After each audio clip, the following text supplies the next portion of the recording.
Hi folks, thank you for joining me. My name is Nick, we're on the Atari 2600 and we're looking at another classic that all retro gamers should at least be aware of if you're into the history of games.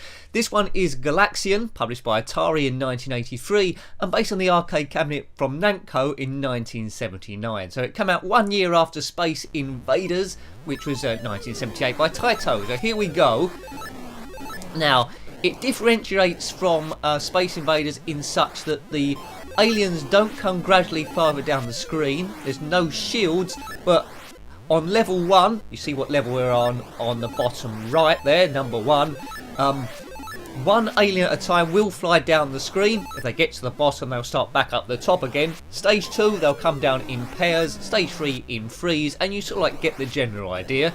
But like Space Invaders, the whole idea is to actually shoot everyone. Hooray! Now Space Invaders, once you destroyed everyone, it just resets to level 1 again, just keep going on and on and on with a UFO up the top. This one is a little bit progressive, so, you know, NAMCO have taken the idea from Space Invaders and tried to put an extra spin on it. They knew Space Invaders was popular, so here we go. Now, I really love the sounds that this Atari 2600 produces. It really lends itself well to games from the early 80s converted from the arcades. Really echoey, really a lot of volume to it, really nice to see. I've already reviewed a Galaxian on the ZX Spectrum, which was quite good, but these shooters work out best just for the reasons I said, the sound on the Atari 2600.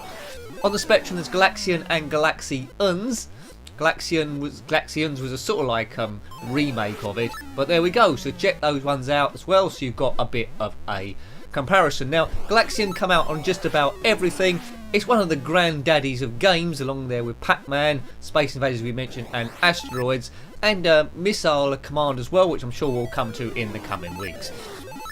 Did you own this cartridge back in the day? If you did, what did you think of it as a kid when you loaded it up for the first time?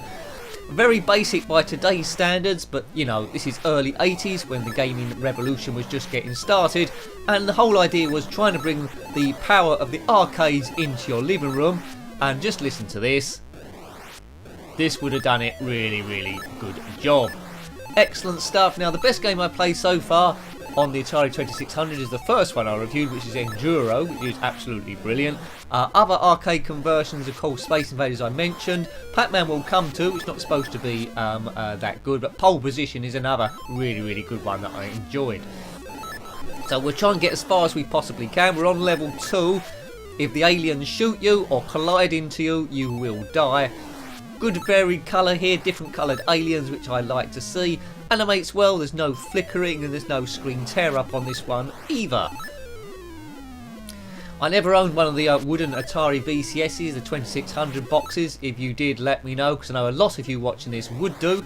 I didn't own the system, I'll hold my hands up there. I was a ZX Spectrum 48K boy in 1982, so this system was a little bit too early for me by the mere fractions of just a few years. But a lot of people told me to review these if you're into retro gaming, and I'm glad that I did, because they've got a really nice feel to them, these games. Excellent stuff. Okay, now, if you played this in the arcades, let me know, because you're probably similar age to me, or maybe slightly older. You might have put quite a lot of money into this. So, yeah, how far did you get? Oopsie, collision. So we're only on stage 3 here. I don't know how many stages there are.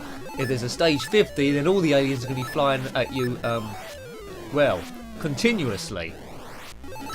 Now, I think I need to up my game here, because the aliens don't keep shooting at you on their flight the way down. You can try and work out where they're going to shoot and just get in level with them, rather than, yeah, see, because I could have avoided a collision there by shooting it early.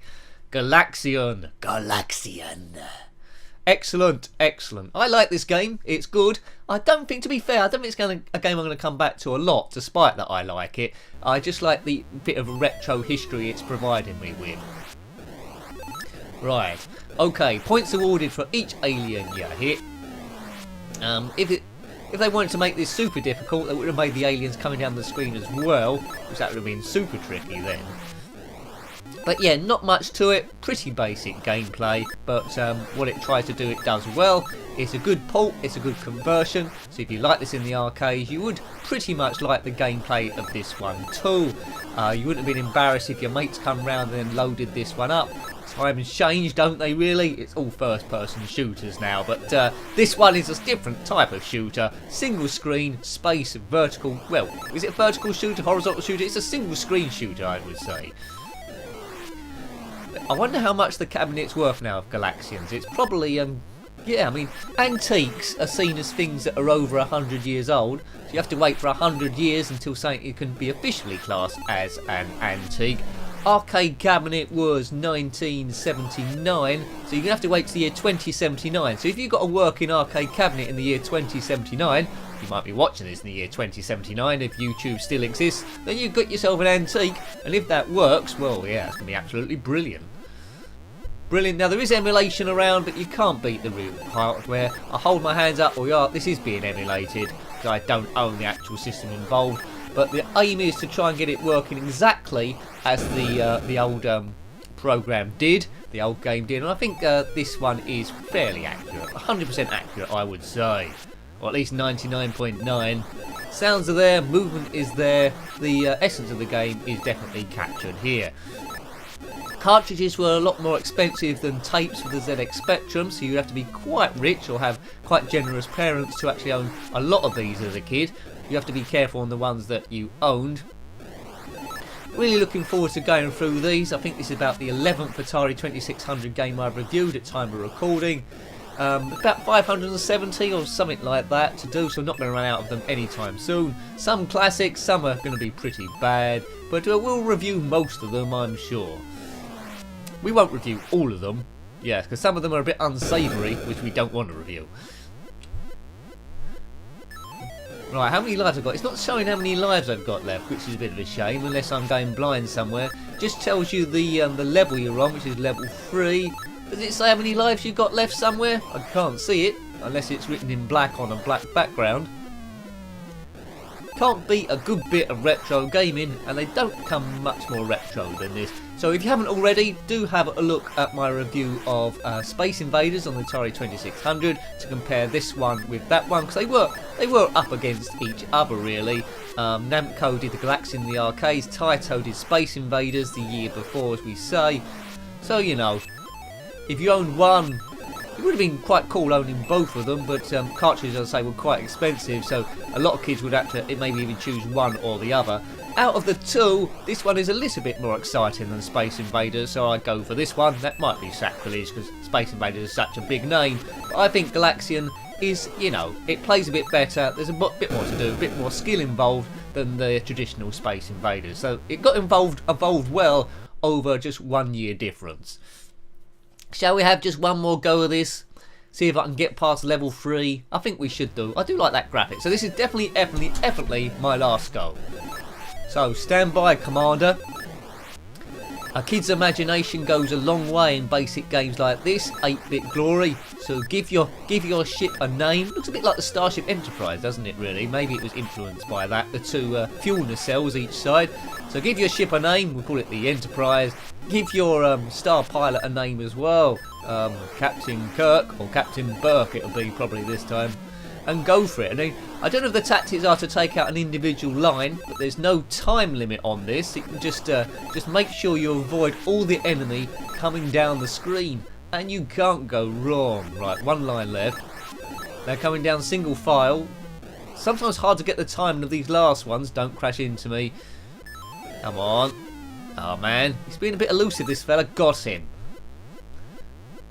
Oh look, the lives are represented. Look, the bottom left. We've got 2 ships left there.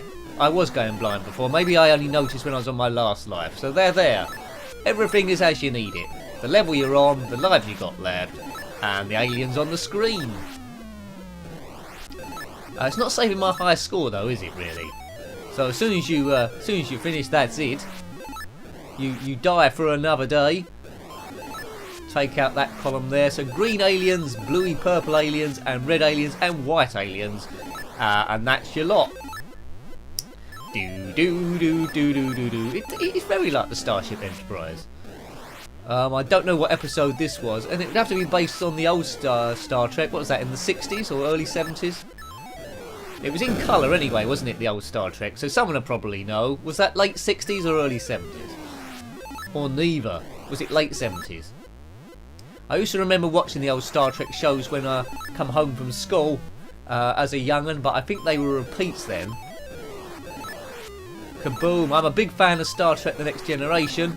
Got them on Blu-ray. I'd love Deep Space Nine to come out on Blu-ray, but for the amount of people, I think it's quite costly to be able to do that.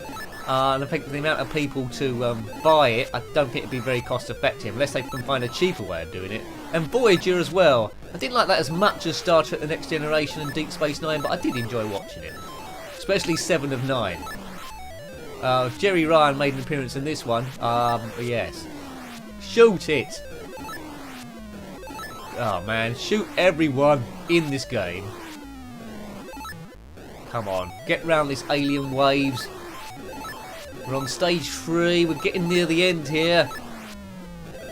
Right, I think I'm getting slowly better at this as I'm like learning how to kill these things. You can kill them at short range, they don't seem to fire when they're right close. Yes! Is that stage 4? Stage 4, right, now more should be coming down the screen. It should be getting extremely hectic now. Super crazy. Oh, good. Oh man, we can do this, we can do this. Right, if you're enjoying the videos, if you're watching a lot of them, please consider subscribing if you haven't already. That helps me a great deal. Oops. So many channels on YouTube and I'm lagging behind quite a few of them, so it's all about getting noticed. Subscribe. That's it. Did that sound too desperate? Maybe. Maybe I need aliens to help me. Oh no. Collision course.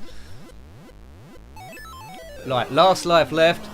It's now or never, as Elvis sang. But I don't think he was fighting aliens at the time. 4 of them left. 3 of them left. Starting to get a bit easier now. Don't do anything silly, Captain Burke. 2 left. Oh, now they're going to... 1 left. And they're going to keep firing at me. Yes! Stage 5. Genius. Now, I'm not going to get past this with just 1 life left. I presume... Oh, there we go. That was brief. But we did get to stage 5. So I think we'll call that a day. We saw the gameplay and I really enjoyed it, although not a game I deliberately go back to. Yes, I hope you liked having a look at that one. That was Galaxian on the Atari 2600, published by Atari in 1983 and based on the arcade cabinet from NAMCO in 1979. Got any comments about that game or similar games? Then please put them below. It's what it's all about. Huge thank you to everyone that's subscribed so far, helping the channel grow. If you want to help it a bit more, it's patreon.com/njenkin. Every bit really does help. Until next time, take great care of yourself and a very fond goodbye. Goodbye.